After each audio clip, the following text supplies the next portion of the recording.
Weather.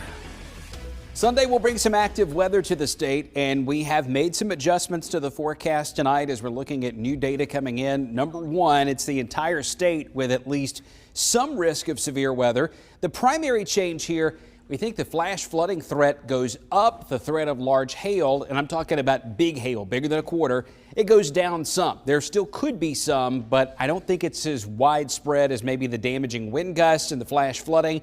And there's also a risk that some storms could produce tornadoes on Sunday, starting very early in the morning and then going right on into the afternoon, traveling from the western side of the state down towards southeast Alabama. Saturday will be warm and humid. Sunday, a stormy day from start to finish with widespread rain and storms. And then look how much cooler it gets next week. A little taste of what we call dogwood winter here in the south, with lows in the 30s and 40s by Tuesday and Wednesday. In the here and now, things are quiet in Alabama. There are not as many severe thunderstorm and tornado warnings back in Arkansas as anticipated.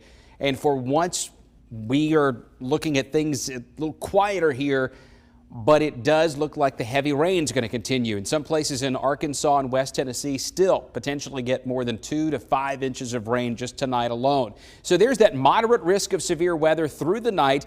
We'll roll this on through 3 a.m. You see the line of storms there approaching West Tennessee.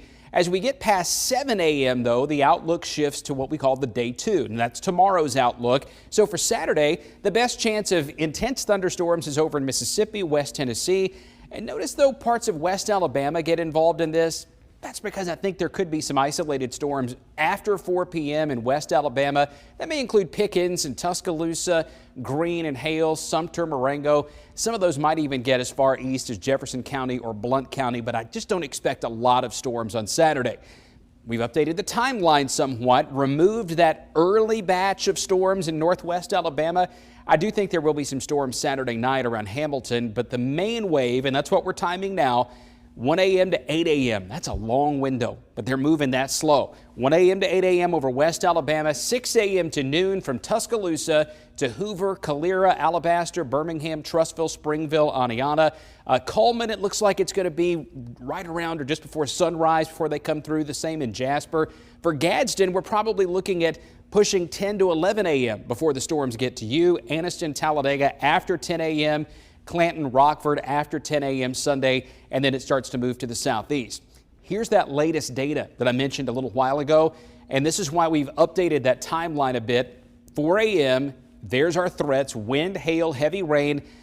As these storms move across the state line, look what happens with them. They just explode. You get these isolated downpours, lots of lightning, some small hail, some gusty winds, and if any of them rotate, or we start to see some bowing line segments like that right there, this is the spot we would watch for any sort of tornado development, and that goes through 2 o'clock in the afternoon on Sunday. The other thing here, the heavy rain, look at this. Some places with our latest computer guidance suggesting we might get more than 5 or 6 inches of rain over a narrow band in northwest Alabama. All that comes to an end, and it gets cooler Monday, Tuesday, and Wednesday. Might even have some frost in the usual cold spots. Tonight's my last night here. Man, we're going to miss you. I did a going away party at 2 o'clock.